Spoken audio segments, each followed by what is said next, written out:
Hi there, my name is Tim Cornish, and this is pronunciation practice time for English as a Second Language students. First of all, thanks, Loris, for choosing this one.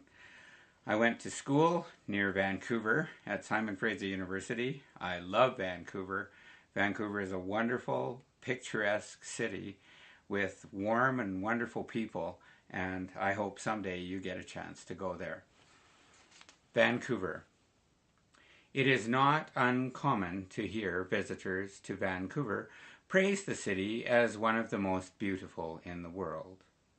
But when those tourists happen to be the King of England and his daughter, there is reason to believe they might be right.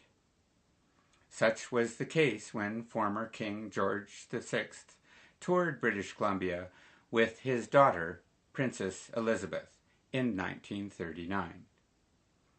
Today, Elizabeth is Queen Elizabeth II.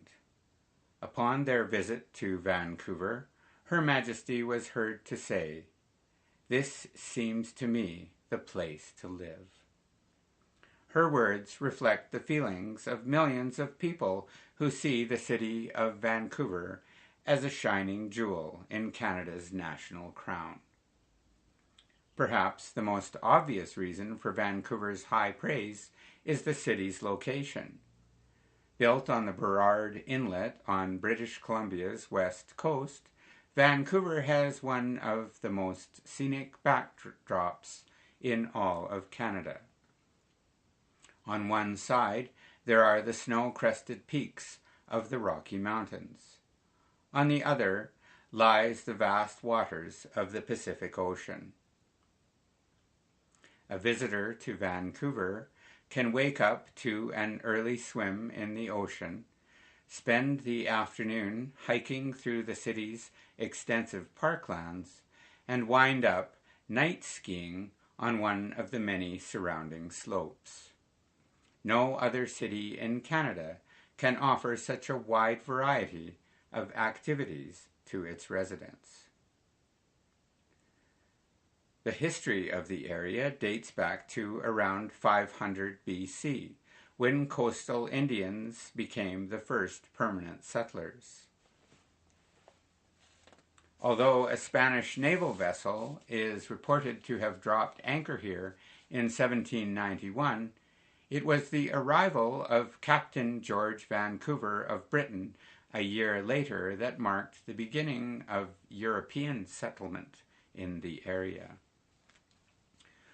For the next half-century, however, very little activity took place on the Burrard Peninsula.